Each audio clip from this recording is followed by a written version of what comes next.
வருஷம் ஆடி மாதம் ஆனால் நாங்கள் வந்து குலதெய்வ கோயிலுக்கு போவோம். தை மாதமும் போவோம். இன்றைக்கி பார்த்திங்கன்னா காலையில் அக்கா, மாமா, எங்கள் மாமியார்லாம் வந்து முன்னாடியே போயிட்டாங்க. நாங்கள் செவ்வாய்க்கிழம ஆனா திருப்போரூர் கோவிலுக்கு போவோம். காலையில் திருப்போரூர் கோவிலுக்கு போயிட்டு முருகருக்கு வழிபட்டுட்டு அதுக்கப்புறம் அப்படியே கோவிலுக்கு போகலான்னு சொல்லிட்டு கொஞ்சம் சீக்கிரமாகவே கிளம்பியிருந்தோம். இன்றைக்கி பூஜா அப்பாவும் வந்திருந்தாங்க. ஃபஸ்ட்டு வரலன்னு தான் சொல்லியிருந்தாங்க. அப்புறம் அவங்க அண்ணி வாங்கன்னு சொல்லி கூப்பிட்டுட்டே இருந்தாங்க. சரின்னு சொல்லிவிட்டு அவங்களும் இன்றைக்கி கிளம்பி வந்துட்டாங்க. ஈவினிங்க்கு மேலே ஆஃபீஸ் போயிடுவாங்க இன்றைக்கி. திருப்போரூர் கோவில் போனாலே அங்கே இருக்க பொரி உருண்டை வந்து என்னோடய பசங்களுக்கு ரொம்ப பிடிக்கும். அவங்களுக்கு எப்போவுமே வாங்கிட்டு போவேன். இன்றைக்கி பார்த்திங்கன்னா கடையெல்லாம் காலி பண்ணியிருக்காங்க. ஊராட்சியிலேருந்து ரொம்ப டிராஃபிக் ஆகிறதாலையா என்னன்னு தெரியல, கடைலாம் எதுவுமே இல்லை, பசங்களுக்கு வாங்க முடியல.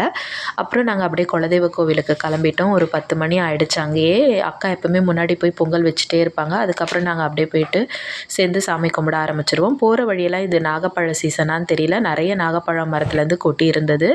கோவில்லேயும் ஒரு நாகப்பழம் மரம் வந்து நல்லா பெருசாக இருந்தது. எப்போவுமே வந்து சாப்பாடு எதனா கட்டிட்டு போயிடுவோம். அங்கே போயிட்டு கொஞ்சம் பசிச்சா கொஞ்சம் உட்காந்து சாப்பிட்றதுக்கு நல்லாயிருக்கும். நல்லா அந்த இடம் வந்து ரொம்ப சைலண்ட்டாக அமைதியாக இருக்கும். கோவில் வந்து இந்த மாதிரி குடும்பத்தில் எல்லாருமே மொத்தமாக போனால் ரொம்ப சந்தோஷமாக இருக்கும். என்னோடய பசங்களும் வர முடியல, அக்காவோட பசங்களும் வர முடியல. எல்லோரும் ஸ்கூலுக்கு போயிட்டாங்க, பெரிய பசங்களாயிட்டாங்க. நான், அக்கா, மாமா, எங்கள் மாமியார் மட்டும் வந்திருந்தோம் எங்கள் வீட்டுக்காரோட. எங்கள் மூத்தார் பொண்ணு வேலைக்கு போகிறதால அவங்க குட்டி பாப்பா வந்து அக்கா தான் பார்த்துட்ருக்காங்க. ஆதிக்குட்டியை மட்டும் கூட்டிகிட்டு வந்திருந்தாங்க. அவன் ரொம்ப ஜாலியாக விளையாடிட்டு இருந்தான். சமத்தா, எந்த தொல்லையுமே இல்லை. ரொம்ப ஜாலியாக என்ஜாய் பண்ணிகிட்டு இருந்தார் அவர் தனியாக. அக்கா ஆல்ரெடி பொங்கல் வச்சு முடிச்சுட்டாங்க. கொதி வந்துருச்சு. இறங்கி வந்தோடனே சாமிக்கு அபிஷேகம் பண்ணிவிட்டு அதுக்கப்புறமா பூஜை பண்ணிவிட்டு கிளம்பிடுவோம் எப்போவுமே. என்ன ஒன்று, எங்கள் குலதெய்வ கோயிலுக்கு வரதா இருந்தால் பஸ்ஸிலலாம் வர முடியாது. அவங்கவுங்க சொந்த வண்டியில் தான் வர முடியும். ஏன்னா டைமுக்கு தான் பஸ் இருக்கும். அதனால் வந்து அவங்கவுங்க காரு, பைக் இருக்கவங்களாம் எடுத்துகிட்டு வந்துட்டால் கொஞ்சம் ஈஸியாக இருக்கும்.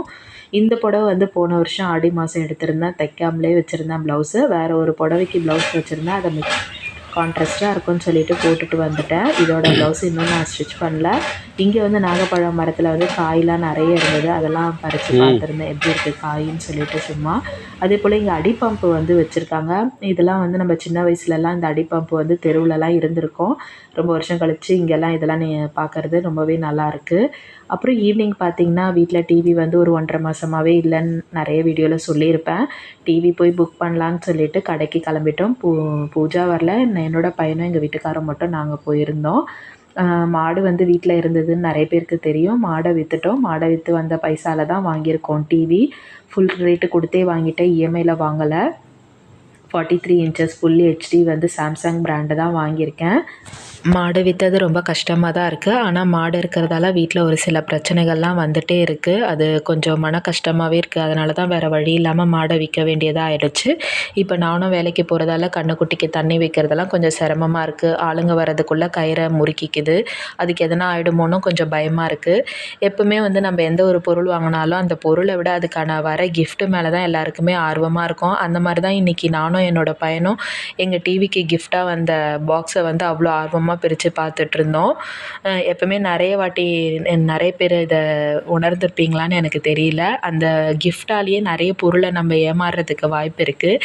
இந்த வாட்டி நான் கொஞ்சம் ஒரு 1000 ருபீஸ் ஏமாந்துருப்பணும்னு எனக்கு ஒரு டவுட்டு இந்த கிஃப்டால்.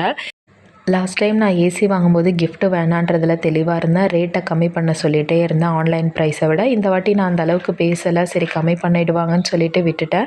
இந்த வீடியோ உங்களுக்கு பிடிச்சிருந்தா என்னோடய சேனலை சப்ஸ்கிரைப் பண்ணிக்கோங்க. தேங்க்யூ.